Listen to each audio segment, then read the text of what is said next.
이 앞에 서는 게 굉장히 부담스럽고 한 끼도 못 먹었어요. 긴장이 돼서. 그런데 하나님이 제게 베푸신 그 은혜와 사랑과 긍휼과 축복이 너무나 커서 제가 뭐라도 해야 되겠다. 그 은혜의 보답이 된다면 이 정도 부담스러운 건 좀 참아야 되겠다 하는 생각을 해서 앞에 서는 게 참 힘들어요. 여러분 서보세요. 목사님들은 어떻게 날마다 하시는지 모르겠어요. 해보니까 너무 긴장되고 힘이 든데 제가 아시죠? 인공심장 쓰러져서 인공심장 하고 거기까지 이제 간증을 했죠. 오늘은 제가 20년 전에 있었던 일을 간증을 시작을 해서 이어서 하려고 해요. 제 기억에 19년이나 20년 정도 된 것 같아요. 제가 그때 30대였고 안중근 집사가 40대였는데 어느 날 집에서 얼굴이 창백해지는 거예요. 점점 얼굴이 창백해지고 숨이 가쁘더라고요. 그래서 그때 제가 그 얼굴 표정을 보고 이상하다 하고서는 차에 태우고 빈센트 병원 응급실을 태우고 갔어요. 20년 전 일이에요. 태우고 갔는데 응급실에 내려서 분명히 걸어서 들어갔어요. 응급실을 걸어서 들어갔는데 응급실 침대에 눕고서부터 맥이 안 뜨는 줄 저는 몰랐어요. 간호사들이 막 바쁘게 왔다 갔다 하더라고요. 저는 옆에서 지켜만 봤어요. 별일 아니겠지. 자기 발로 걸어왔기 때문에. 그러더니 간호사들이 퇴근한 의사한테, 그때 고혈압약을 그 의사한테 타먹고 있었어요. 혈압약을. 퇴근한 의사를 부르는 거예요. 그 간호사가. 제가 아니 그 의사를 왜 부를까? 근데 그 의사가 사복을 입고 퇴근하다가 잠바를 입고 사복을 입고 다시 되돌아와서 온 거예요. 이 사람한테. 그때 이제 심정지가 오는 거였어요. 저는 몰랐는데. 그래서 퇴근하던 의사가 들어와서 의사들 간호사들 열댓 명이 이 사람 침대에 뺑 둘러서 난리가 난 거예요. 그때 제가 이제 옆에서 가만히 지켜보고 있다가 저게 무슨 일이지? 왜 저러지? 이제 그러고 있는데 전기 충격기 가져와 이 소리가 들리는 거예요. 그래서 어머나 심장이 멎었나 보다. 그때 제가 눈이 번쩍 떠지는 거예요. 이게 무슨 일이야? 전기 충격기를 가지고 오라네. 이 환자 심장 멎었다, 뭐 전기 충격기 가져와, 이 소리가 이제 저는 멀리 떨어져 있는데 희미하게 들리는 거예요. 근데 때마침 그 옆 침대에 어떤 아저씨가 119에 실려왔는데 심정지로 들어와서 바로 사망을 해서 나가요. 그래서 제가 너무 기가 막힌 거예요. 저렇게 죽어 나가는 거구나. 그랬는데 제가 그 순간에 그때 죽는지 알았어요. 그 순간에 예고도 없이 이렇게 죽는구나. 그러고서 이 순간에 내가 엄마를 빨리 불러야 될까? 누구를 빨리 이 마지막을 불러서 마지막을 보여줄까? 잠깐 1, 2, 3초간의 생각을 하다가 제가 딱 스치는 것이 내가 무슨 생각하고 있는 거야? 빨리 하나님께 매달려야지. 그러고서는 그 빈센트 병원 응급실에 저 구석에 화장실이 있어요. 그 화장실을 뛰어 들어가서 변기통 앞에 엎드려가지고 하나님 살려주세요. 지금 나이가 너무 젊습니다. 그리고 그 심장을 만드신 이가 하나님이신데 하나님이 좀 손대주세요. 살려주세요 하고 화장실에서 막 기도를 하는데 방언기도가 다다다다다 나오는 거예요. 방언기도가 정신없이 막 기도가 방언기도가 다다다다 살려달라고 하는데 이렇게 음성이 내려와요. 안심하라 이렇게 음성이 내려오더라고요. 그래서 제가 무릎을 탁 털고 일어났어요. 하나님이 안심하라는데 뭐가 걱정이야. 됐어 이제. 그리고 화장실에서 나와 보니까 제가 얼마를 기도했는지 화장실에 사람들이 줄을 쭉 서 있는 거예요. 그러고서는 저 사람이 누워있는 침대로 갔는데 심장이 돌아온 거예요. 기도하고 가서 보니까. 그래서 의사가 하는 말이 일주일 동안 중환자실에 지켜보겠다. 그래서 알겠다고 그랬는데 안정현 집사가 제정신이 돌아오니까 내가 왜 건강한데 내가 왜 중환자실을 가야 되냐고 그러는 거예요. 그래서 제가 귀에다 대고 하나님이 안심하라고 하니까 중환자실에서 일주일 동안 푹 쉬었다 나오라고. 그러고서 이제 저는 집에 왔어요. 그게 시초였어요. 그때 한번 고비를 넘긴 게. 근데 웃기는 게 제가 그때 안심하라는 그 음성을 지금껏 안심하고 있었어요. 한 번도 서울에 가서 검사를 해보거나 서울대병원 같은 데 가서 한번 알아보거나 해볼 생각을 한 번도 안 한 거예요. 20년 동안 안심하고 있은 거예요. 제가 미련한 건지 믿음이 좋은 건지 그거는 모르겠어요. 그냥 안심하고 있었어요. 안심하라 이렇게 음성이 내려왔기 때문에 나중에 진작 좀 서울로 가볼 걸 참 후회를 많이 했는데 20년 만에 두 번째 또 이제 심정지가 온 거였죠. 그때 딱 쓰러져서 한림대 갔다 했을 때 제가 무슨 생각을 했냐면 하나님 그 안심하라는 유효 기간이 이제 끝난 겁니까? 왜냐하면 기간을 안 알려줬거든요. 그냥 안심하라 했기 때문에 계속 안심하고 있었어요. 이제 유효 기간이 끝났구나. 그렇게 생각을 하고 이제 그 일들이 이제 벌어진 거예요. 근데 중보기도에 의해서 이제 살 길이 열어진 거잖아요. 중보기도에 의해서 살 길이 열어지고 저는 이제 끝이다 생각을 했어요. 왜냐하면 20년 전에 한번 고비를 겪었기 때문에.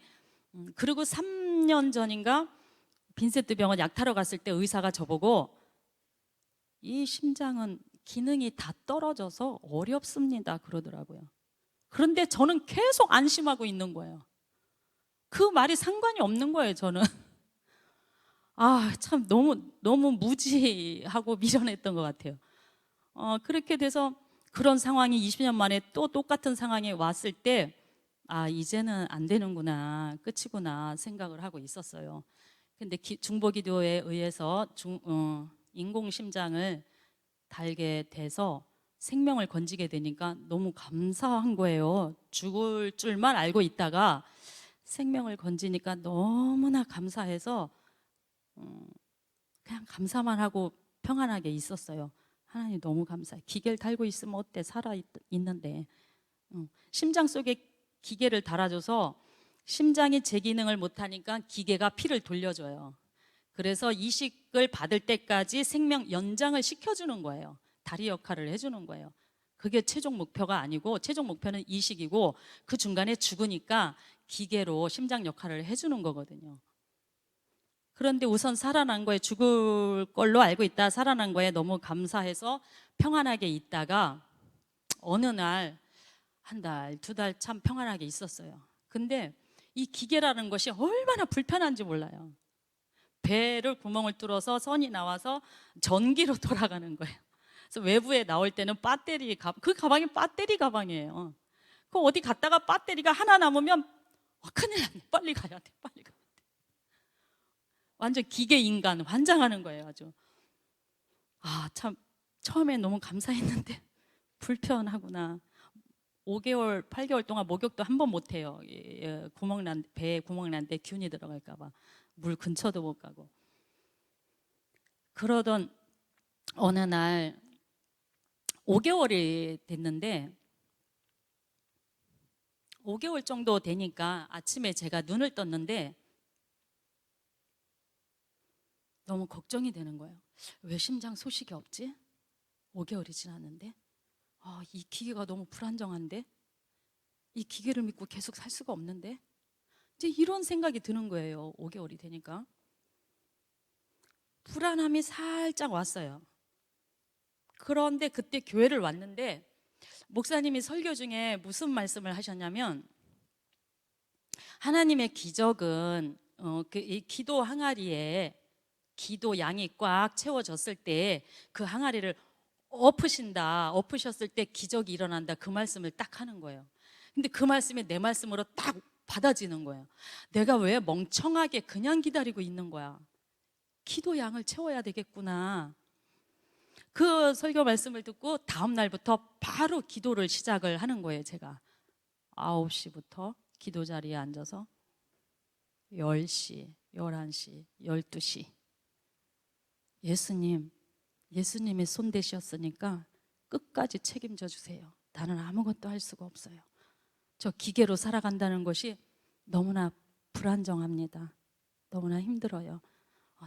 좋은 건강한 청년의 심장을 하나님 보내주세요. 역사해 주세요. 끝까지 책임져 주세요. 그리고 매일 아침마다 이제 기도 양을 채우는 거예요. 제가 그렇게 한 달 정도 기도를 하니까 그 다음부터는 기도 자리에 앉기만 해도 은혜가 막 부어지는 거예요. 앉기만 해도. 그렇게 기도를 한 달, 두 달, 석 달을 기도를 했는데 하나님이 제 기도 항아리를 엎으시기 시작을 한 거예요. 평생에 잊지 못할 역사가 석 달 만에 일어나는 거예요. 진짜로. 어떤 일이 생겼냐면요, 석 달 만에 잊을 수가 없어요. 11월 15일 날 집에서 잠을 자는데 제 방에 제가 혼자 이렇게 잠을 자는데요, 제 기억에 깊은 새벽 시간 같아요. 새벽, 깊은 고요한 새벽 시간인데 잠을 자는데 갑자기 눈이 너무나 부신 거예요. 눈이 부셔요. 눈이. 그래서 이렇게 누워가지고 새 눈을 뜨고 왜 이렇게 눈이 부시지 하고 새 눈을 뜨고 봤는데 제 방에 빛이, 광채가 번쩍 난리가 난 거예요. 제 방에. 그리고 제가 눈이 동그랗게 떠지죠.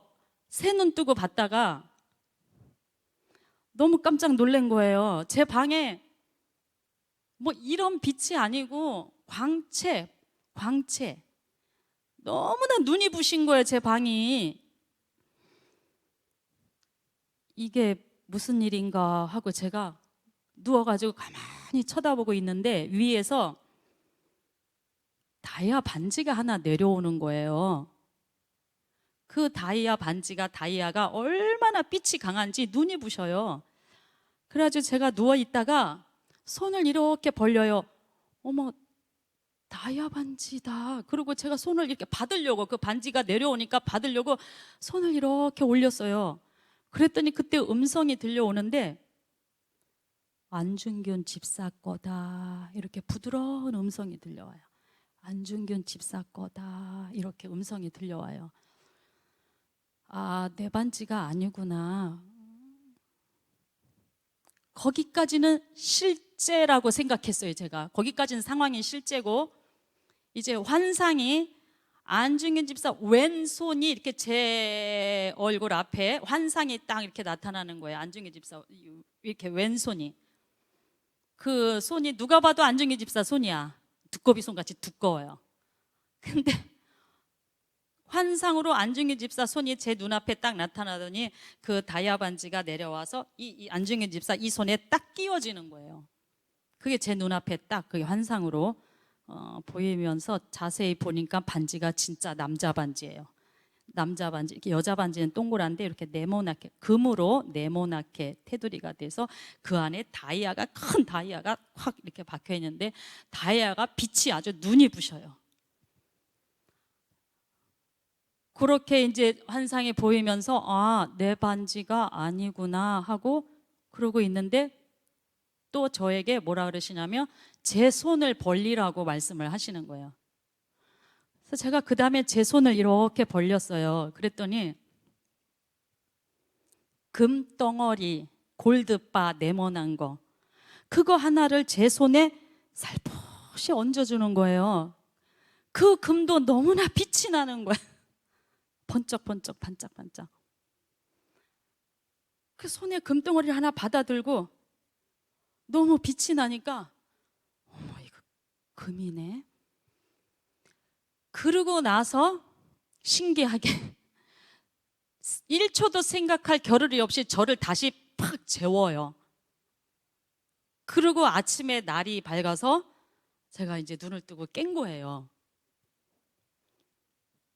아침에 깼는데 지난밤에 있었던 그 광경이 막 심장이 벌렁벌렁한 거예요.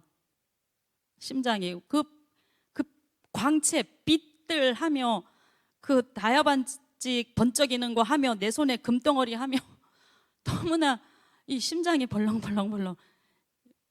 이게 무슨 일이지? 무슨 일이지? 그래서 아침에 밥을 해야 되는데 제가 너무 이제 막 가슴이 벅차고 황홀하고 막 심장이 뛰어서 밥을 못 하겠는 거예요. 그러니까 안중현 집사가 이제 가스레인지 앞에 가서 밥을 하더라고요. 하고 저는 제 방에 들어가서 조용히 이제 묵상을 하는 거예요. 하나님, 간밤에 있었던 일이 뭡니까? 아니, 안중근 집사 손에 다이아반지가 끼워지고 내 손에는 금덩어리가 얹어지고 실제처럼요. 그게 왜 꿈을 꾸고 나면 꿈이다 알잖아요. 너무나 실제처럼, 그때 당시는 실제라고 생각을 했어요. 그래서 이게 무슨 뜻입니까? 하고 하루 종일 이제 문을 닫아 걸고 계속 묵상을 했어요. 하나님, 이게 무슨 뜻입니까? 왜 이런 걸 나한테 보여줬습니까? 막 가슴이 벅차오르는 거야. 희한한 광경을 보니까. 그런데 이제 감동이 이렇게 오는 거예요. 다이아는 보석 중에 제일 좋은 건데 안중희 집사한테 제일 좋은 선물을 주시는구나. 이렇게 감동이 오고, 그럼 내 손에 금덩어리는 뭘까? 더 큰 믿음을 가지라는 건가? 근데 그게 마음에 안 와요. 내 손에 금덩어리를 뭘 주신 거지? 그리고 하루 종일 물었어요. 기도를 했어요. 다이아 반지 끼워준 건 선물 주는 거, 제일 좋은 선물 주는 거 알겠어. 심장을 곧 주시겠구나. 이렇게 감동이 딱 오더라고요. 근데 내 손에 금덩어리 뭐지? 계속 기도를 하는데 감동이 어떻게 오냐면 병원에서 심장 이식을 준비하라고 했을 때 제가 과거에 이식 비용이 많이 든다는 얘기를 들었어요. 그래서 저는 보호자니까 돈을 준비해야 될 사람이니까 돈 걱정을 안 할 수가 없어요. 그러니까 원무과에 가서 물어봤어요. 이 이식 비용이 얼마나 듭니까? 그랬더니 최하 2,500에서 1억이 넘을 수도 있습니다. 그러더라고요. 그 이식하고 균 같은 게 제대로 안 잡히고 합병증 생기고 이러면은 계속 치료가 추가로 들어가서 1억도 넘을 수가 있대요. 그러니까 제가 돈 걱정을 살짝 했어요. 1억이 넘으면 어떡하지? 준비를 해놔야 되니까, 돈 준비를 해놔야 되니까 얼마를 준비해야 되지? 그리고 걱정을 살짝 했었는데 내 손에 금덩어리 준 게 뭡니까? 기도를 계속하니까 감동 주시기를, 걱정하지 마, 네 손에 돈 줄 테니까 치료비 걱정하지 마, 이렇게 감동을 주시는 거예요. 네 손에 돈 줄 테니까 걱정하지 마. 하루 종일 묵상하면서 이제 해석이 다 됐어요. 심장이 곧 오겠구나. 그리고 병원비 걱정할 거 없구나. 그렇게 해석이 다 됐어요. 그리고 깜짝같이 그 시간 이후로 심장 걱정도 안 돼, 돈 걱정도 안 되는 거예요. 억지로 걱정하고 싶어도 안 되는 거예요. 자동으로 걱정이 사라져 버렸어요. 그리고 제가 안중현 집사한테 그랬어요. 심장이 곧 올 것 같습니다. 이렇게만 얘기를 했어요. 그 광경을 다 말을 할 수가 없고, 왜냐하면 같이 본 게 아니면 공감이 안 되거든요. 나는 너무나 황홀하고 너무나 가슴이 벅찬데 같이 본 게 아니고 현실적인 얘기가 아니기 때문에 공감을 못 할 수가 있어서 심장이 곧 올 것 같습니다, 이 얘기만 했어요. 바로 다음 날 병원에서 전화가 오는 거예요. 기증자가 나타났다고. 그러면서 병원에서 너무 들뜨지 마시고 또 캔슬될 수가 있으니까 차분한 마음으로 오세요, 그러더라고요. 그래서 제가 2번 캔슬 됐었거든요. 아니요, 요번엔 진짜예요. 하나님의 사인을 받았습니다. 확실합니다. 그랬어요. 그리고 다음날 수술 준비를 해가지고 병원을 가게 돼요. 가게 돼서 수술 절차를 밟고 수술실에 이제 준비해서 들어가고, 저는 처음에 인공심장 수술할 때는 처음 당하는 일이라 달달달달 7시간 수술을 하는데, 이게 인공심장은 뭐야, 도대체 이게 죽는 거야 사는 거야, 달달달달 떨려가지고 혼자 갈 수도 없어서 아는 사람들 데리고 갔어요. 데리고 가고 7시간 동안 가슴을 졸이고 앉아 있는데, 그 광경을 보고 나니까 전혀 걱정이 안 되는 거예요. 아무한테도 말 안 하고 제가 혼자 잘 준비를 해가지고 수술실을 가서 구석자리 잡아가지고 이불 뒤집어 쓰고 쿨쿨 자는 거예요. 편안하게 꿀잠을 자는 거예요. 7시간 동안. 야, 미리 이렇게 알고 뭔가 사인을 받고 이러는 거 굉장히 너무나 평강이 있구나. 처음 수술할 때, 두 번째 수술할 때 너무나 다른 거예요. 제가 너무나 평강이 있는 거예요. 그 새벽에 그 광경을 보고. 그 7시간 자고 일어났더니 이제 수술이 끝났다고 중환자실 가보라 그래서 갔더니 잘 마치고 와 있더라고요. 얼굴을 보니까 수술한 사람 같지가 않은 거예요. 너무 평안한 거예요. 그러면서 야, 수술실을 들어갔는데 내 집 안방같이 편해. 그러면서 눈 한번 감았다 뜨니까 수술이 끝났어. 근데 그렇게 편안할 수가 없어. 그러는 거예요. 기도해서 하나님의 은혜로 하는 것들은 다 이렇게 은혜롭구나. 너무 감사하더라고요. 그래서 정말 그 새벽에 다이아반지 내려오고 안정현 집사 손에 끼어지는 환상을 보고 나서 바로 전화 오고 심장 이식 받게 되고, 그런데 이제 그 수술을 하고 나면 1인실에 한 달을 있어야 되는데, 그 1인실이 하루에 50만 원이에요. 반값이. 열흘 있으면 500이고 열흘 있으면 500, 20일 있으면 1000, 한 달 있으면 1500, 반값만. 근데 수술하고 일주일 정도 있으면 수술비가 제일 많이 나와요. 일주일 정도 됐을 때 그 상대방 적출 비용도 같이 지불해야 되고. 그런데 제가 전혀 돈 준비를 하지 않고 있는 거예요. 걱정하지 말라 그랬기 때문에 걱정이 안 되는 거예요. 통장에 그래도 2, 3천만 원은 넣어놓고 있어야 되는데, 그럼 바로바로 지불을 해야 되는데,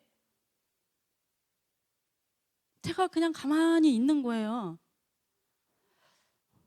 그 내일이나 모레 이제 병원비가 나오겠다 이제 싶은데도 제가 꼼짝을 않고 평안하게 있는 거예요. 그런데 하루 전 날쯤 됐을 때 하나님이 돈을 막 쏟아부어 주기 시작을 하시는 거예요. 못 받을 돈도 있었는데 하나님이 영향력 있는 사람을 움직여가지고 그 돈이 제 손에 쫙 들어오도록 하시는 거예요. 저는 가만히 있고, 일이 좀 꼬여서 못 받을 돈이 있었거든요. 하나님이 막 움직이셔가지고 그 돈이 제 손에 쫙 들어오도록 하는데, 그 치료비, 병원비 내기 전날에 제 돈이 막 쏟아져 들어오는 거예요. 그것도 또 너무 신기한 거예요. 그래서 제가 오늘은 돈에 관해서 좀 간증을 하려고 해요. 왜냐하면 처음에는 살려주신 거 너무 감사했어요. 근데 지나고 나서 제가 쭉 계산을 해보니까 그 다음에 감사한 건 돈 문제더라고요. 그 다음에 감사한 게 돈 문제였는데, 1년 반 동안 대수술을 2번 하고 무릎까지 수술하고 3번 수술을 하고 3개월 입원을 하고 1년 반 동안 병원을 왔다 갔다 하고 생활을 하고 치료를 하고 경비를 쓰고 엄청 돈이 많이 들어요. 경비도 치료비 못지않게 들어요. 왔다 갔다 돈이 얼마나 많이 드는지 몰라요. 제가 정신을 조금 차리고 계산을 해보니까 1년 반 동안 치료비, 생활비, 경비 하나님이 몽땅 다 쏟아부어 주신 거예요. 그게 또 두 번째로 너무너무 신기하고 너무너무 감사하고 너무 감격스러운 거예요. 저는 진짜 돈은 꿈에도 생각을 못했어요. 그냥 살려주신 거에 감사해서 돈이야 뭐 빚을 내든 뭐를 하든 살리기만 하면 되지 하고 뭐 신경도 안 썼어요. 그런데 하나님이 돈까지 쏟아부어 주실 줄은 진짜 꿈에도 생각을 못했어요. 근데 다 정리하고 보니까 제가 10원도 신경을 안 쓰도록 하나님이 싹 다 부어준 거예요. 1년 반 동안의 그 경비, 치료비, 생활비, 하다못해 제 주변 지인들, 저를 도와준 지인들 제가 감사까지 다 했어요. 너무 고마워서 싹 저가 쓸 수 있는 돈을 1년 반 동안 쓸 수 있는 돈을 하나님이 제 손에 싹 부어주시는 거예요. 방법은 다양하게. 나중에 제가 기도하면서 진짜 살려주신 거에만 감사했는데 이 돈 주신 건 또 너무 기가 막히고 더 감사한 거예요. 사람이 치료 방법이 있는데 돈이 없으면 못 하잖아요. 그렇다고 내가 뭐 수천만 원, 수억 원을 빚을 내서도 할 수 없는 거고 나중에 어떻게 갚아? 걱정스러운 일이잖아요. 돈 문제가. 옛날에 집안에 환자 하나 있으면 집 다 팔아먹고 옛날에 그랬잖아요. 돈 걱정을 안 할 수가 없죠. 없는데 저는 하나님이 돈까지 그렇게 쏟아부어 주실 줄은 꿈에도 상상도 못 했던 거예요. 그냥 살려야지, 살기만 했으면 좋겠다, 살려만 주시면 좋겠다 생각했는데, 그래서 제가 그게 너무 감사해서 이제 정신을 차리고 기도를 하면서 하나님, 내가 뭘 그렇게 이쁘게 보인 게 있어서 이렇게 돈까지 나 신경 안 쓰도록 쏟아부어 주셨는지 참 알 수가 없네요. 뭘 그렇게 이쁘게 보인 게 있었을까? 아무리 생각해도 없는데 계속 그걸 이제 기도를 했어요. 정말 절실할 때 돈이 생기면 너무 반갑죠. 너무 감사하고 감격스러워요. 살아난 것도 감격스러운데 그 많은 돈이 막 쏟아부어져서 그 많은 경비가 걱정 하나 없이 착착착착 진행이 됐을 때 너무 감격스럽더라고요. 그래서 기도를 하면서 제가 하나님, 뭐를 근거로, 뭐가 이뻐서 이렇게 저에게 베푸셨는지, 공급해 주셨는지 알기를 원합니다 하고 계속 기도를 했어요. 너무 감사해서 눈물도 나고, 어떻게 이렇게 나에게 편안하게 치료할 수 있도록 이렇게 배려를 하셨을까. 그러다 보니까, 기도를 계속 하다 보니까 어느 날 떠오르는 게 있는 거예요. 성령께서 저한테 감동으로 떠오르게 하시는 게 있는 거예요. 제가 크리스찬 교회 와서 몸으로 헌신한 거 하나도 없어요. 너무 바빴고 제가 몸이 너무 힘들었고 지쳤고 뭘 할 수가 없었어요. 그런데 한 가지 헌신한 거를 하나님이 기쁘게 받으신 것을 기도 중에 이렇게 떠오르게 해주셨어요.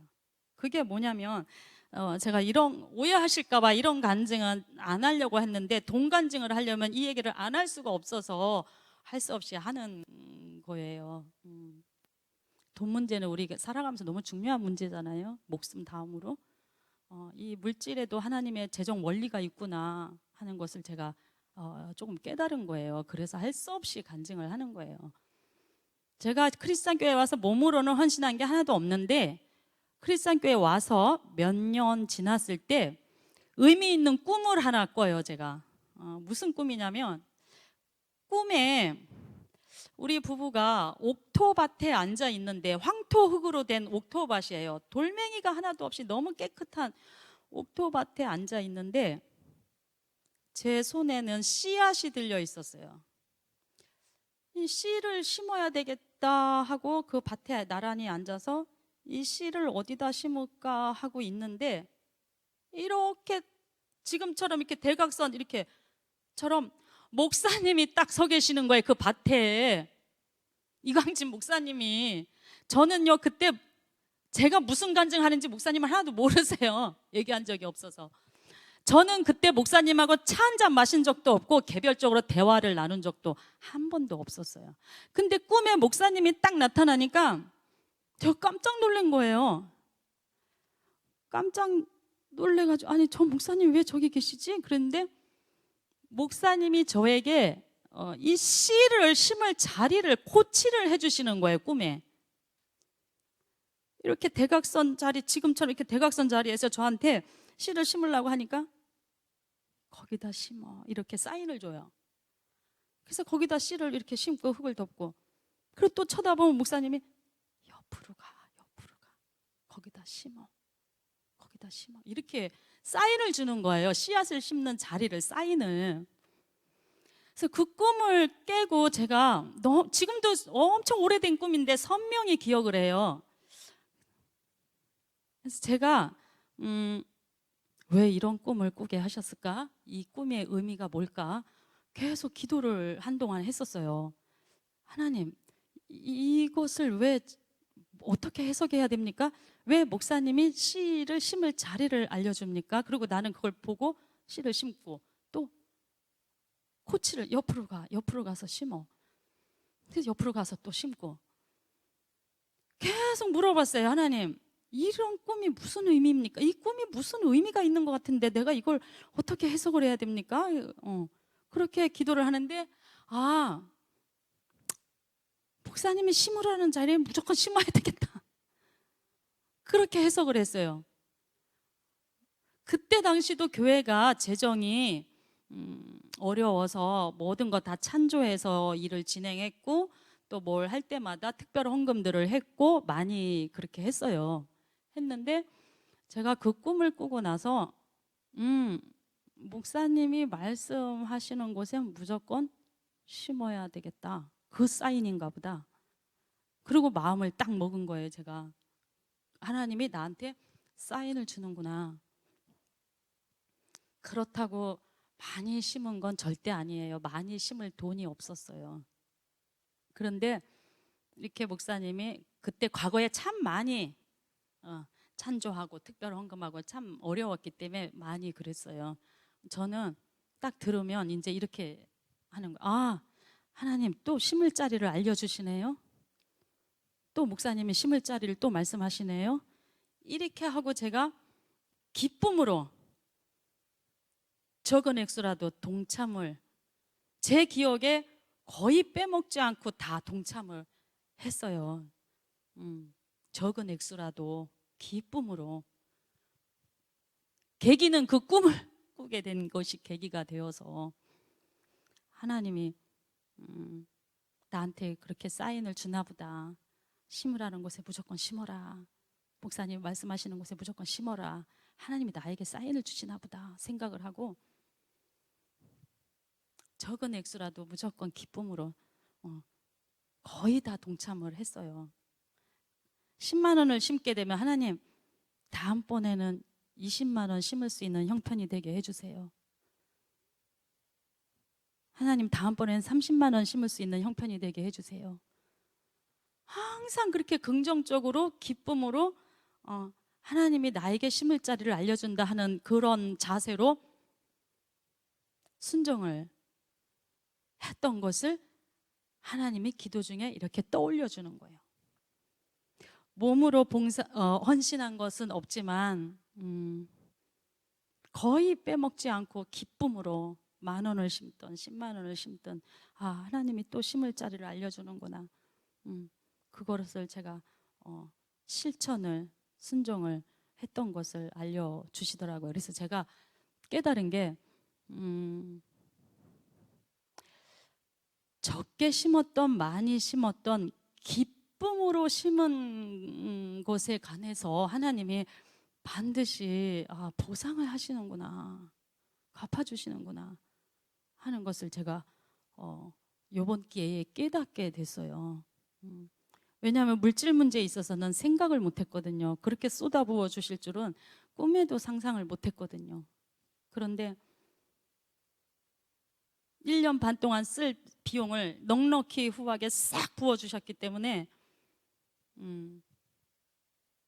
제가 그것이 이제 나중에는 너무 감사했고 감격스러웠고, 기도하다 보니까 심은 것은 절대 어디 가는 게 아니구나, 몇 배로 갚아줄 날이 하나님이 있구나, 그것이 나의 가장 절실한 때에, 나의 가장 절박한 때에 하나님은 결코 외면하지 않으시는구나.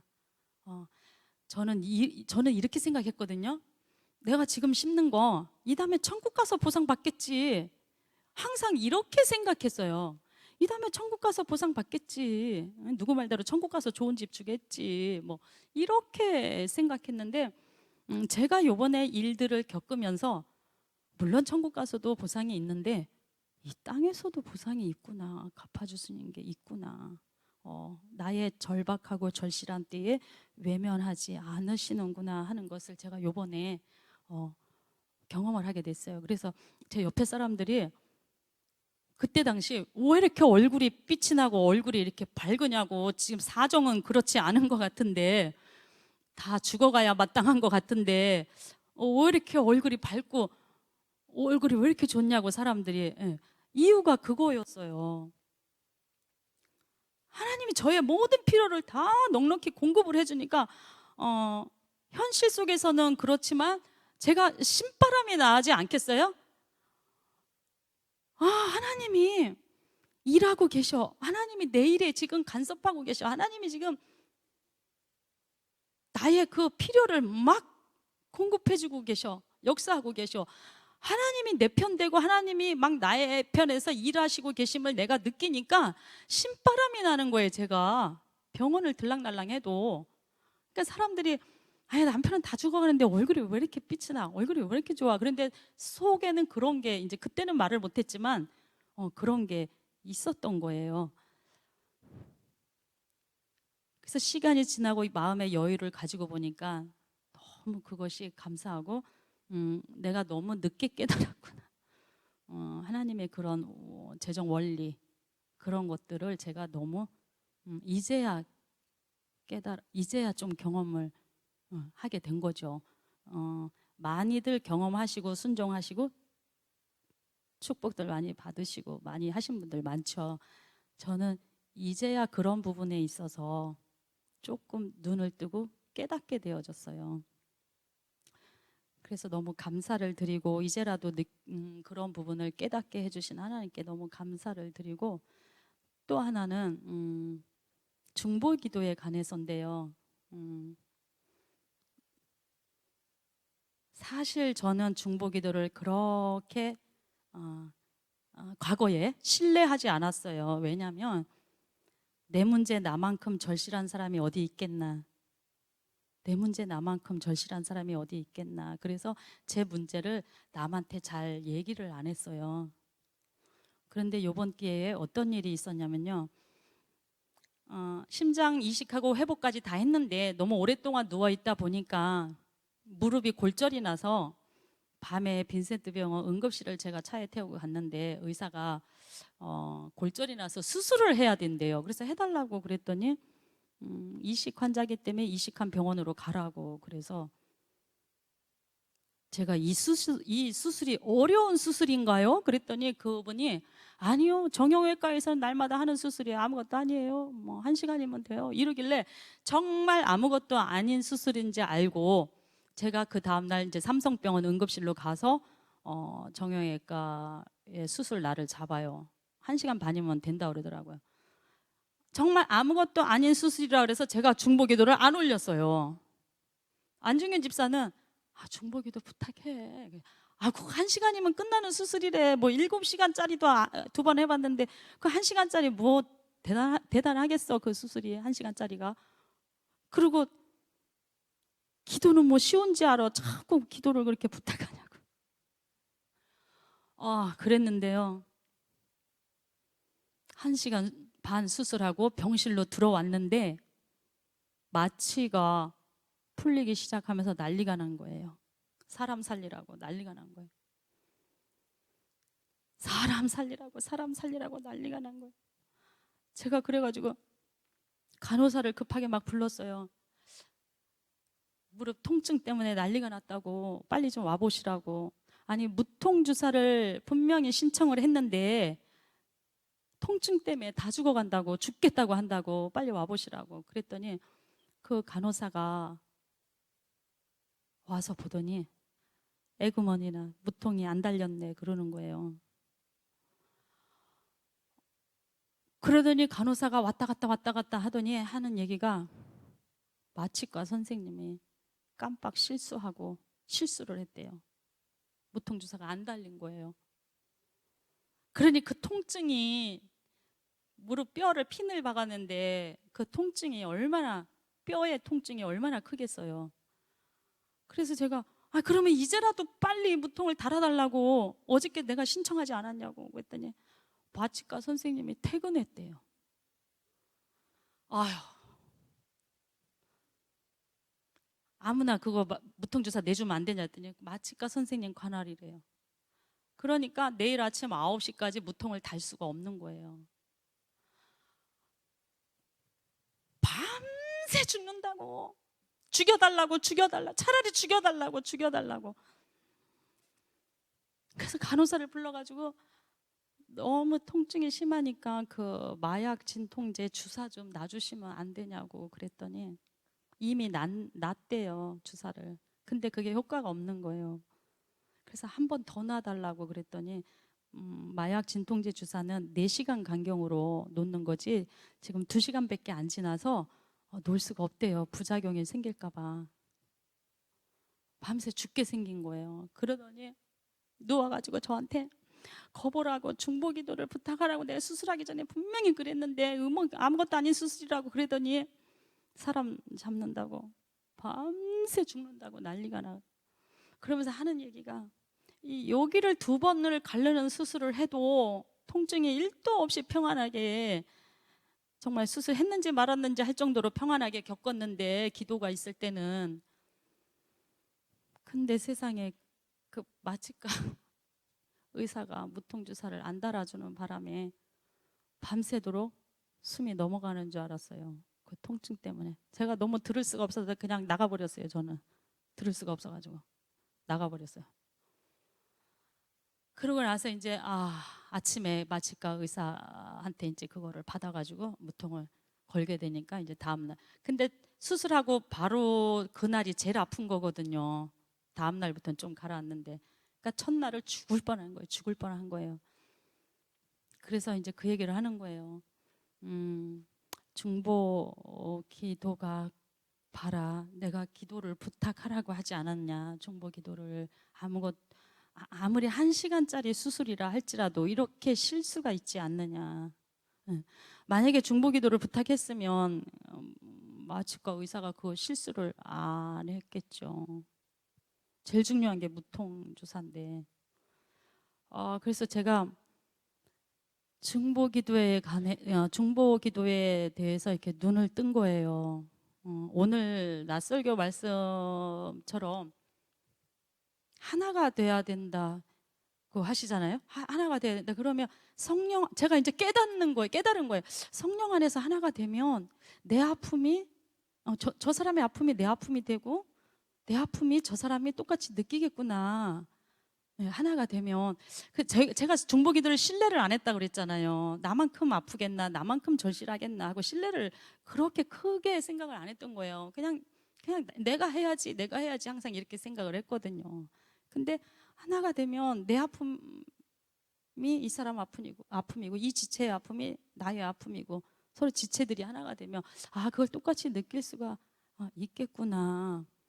중보기도에 의사가 무통주사를 실수한다는 게 이해가 잘 안 가죠. 그 큰 병원에서 대수술을 2번 했는데도 정말 통증이 하나도 없었거든요. 그래서 중보기도에 관해서 제가 이제 확실하게 눈을 뜨게 됐고, 그 기도 한마디 얹어주는 그 기도가 정말 하늘문을 여는구나. 하늘문을 여는구나. 그게 삼겹줄은 끊어지지 않는다고. 나 혼자 기도하는 것보다 2사람, 3사람, 4사람, 5사람 여럿이 기도하면 그게 또 강력한 힘을 발휘하는구나.